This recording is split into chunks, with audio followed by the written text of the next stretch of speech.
Arriving in Thailand for the first time can feel a little overwhelming because there are quite a few documents you need to have and some steps to follow at the airport. But don't worry, I'm going to walk you through everything, from the documents you need before boarding your flight to what happens once you land, so your arrival is as smooth as possible. But before we get into that, if you find this kind of content helpful, consider subscribing to the channel. It really helps us grow and continue bringing you high-quality travel tips to make your trips smoother and stress-free.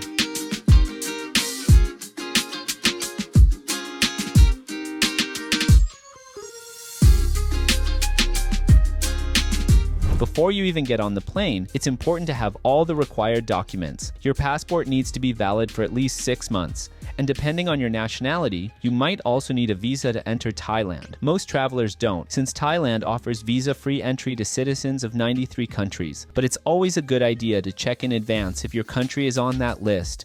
If you're coming from a yellow fever endemic area, you'll also need an international certificate of vaccination. The easiest way to check if this applies to you is by going to the Thai Health Pass website, where you'll find a list of countries that require the vaccine. In general, this applies to travelers from South America or Africa. So if you're from or have recently been to places like Brazil, Argentina, Colombia, Nigeria, or Kenya, you must have the certificate. The vaccine has to be taken at least 10 days before your trip. And when you fill out the Thai Health Pass, you'll need to upload proof of vaccination along with your passport details. Now, if you didn't complete the Health Pass before your trip, you can still do it when you arrive, but it's not really recommended because you might run into long lines, so it's much better to get this done in advance. If you're coming from a non-endemic area, like the United States, Canada, Australia, or Europe, then you don't need to worry about this requirement. Thailand is planning to introduce an electronic travel authorization (ETA) starting in 2025. Right now, it's not required, but depending on when you're watching this, it's a good idea to check the official Thai government website to see if you need to apply before traveling. Immigration officers might also ask for a few extra things, like proof of accommodation, or an onward ticket showing that you plan to leave Thailand. It doesn't have to be a return ticket to your home country, just something that proves you won't be staying indefinitely, like a ticket to Cambodia, Malaysia, or anywhere else. In rare cases, they might ask for proof of funds, but that doesn't happen often. If they do, having around 20,000 baht per month should be fine. You can show this with a bank statement, a credit card balance, or even cash. When you land in Bangkok at Suvarnabhumi Airport, what you need to do first depends on where you're coming from. If you're arriving from a yellow fever endemic area, you'll need to go through health control before heading to immigration. Just follow the signs. Everything is well marked. Here, you'll need to show your passport, your yellow fever certificate, and your Thai Health Pass. If everything is in order, they'll give you a small paper or a sticker, which you'll need to present at immigration. But if you're not coming from an endemic area, you can skip health control and go straight to immigration. In this case, you don't need any extra paperwork. Just follow the other passengers from your flight because everyone is heading the same way. The immigration process is usually very simple, and most of the time, they won't even ask any questions. You just hand over your passport, and if you came through health control, you also show the paper or sticker they gave you. You'll also need your boarding pass from your last connecting flight. So if you had a layover, make sure to give them the boarding pass for the flight that brought you to Thailand, not the one from your previous departure. And that's it. You'll get your passport stamped, and you're good to go. Many places in Thailand still only accept cash, so it's always a good idea to withdraw some money as soon as you arrive. You're going to see plenty of ATMs at the airport, and they work fine with international cards, but there's one thing you need to know. Every withdrawal comes with a 220 baht fee, no matter how much you take out. That means if you keep withdrawing small amounts, you'll be paying that fee over and over, which isn't ideal. The best thing to do is take out everything you think you'll need at once, so you don't end up paying that fee multiple times. After sorting out your cash, the next thing you'll want to do is get internet. When you walk through the airport, you'll see kiosks selling physical SIM cards from major Thai providers like AIS, TrueMove, and DTAC.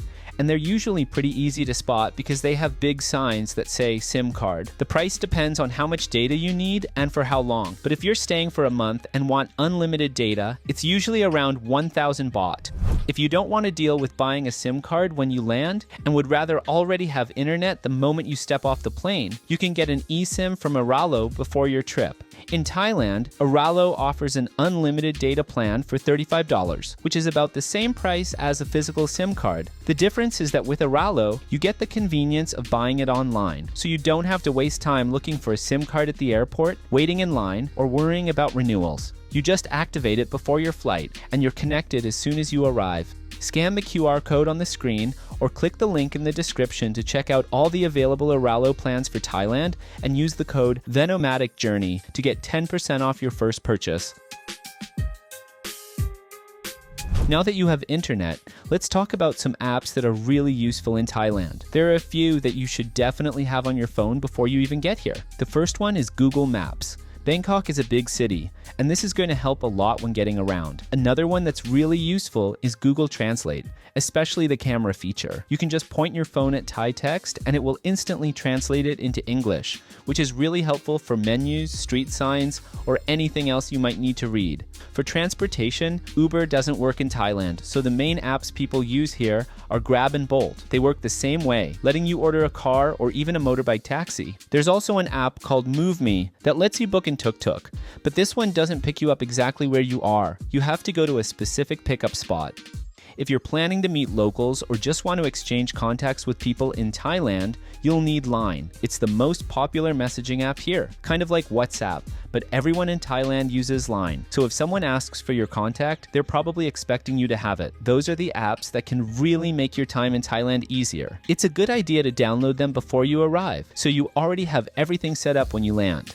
To leave the airport, you have 3 options to get to the city center, but honestly, only 2 of them are really worth considering. The first option is taking a regular taxi, but this is something I don't really recommend. A lot of taxi drivers won't want to use the meter and will try to charge you a fixed price, which is usually way higher than what the ride should actually cost. Even if they agree to turn on the meter, you'll also have to pay the highway tolls along the way. So overall, it's not the cheapest option, and unless you really have no other choice, it's better to avoid it.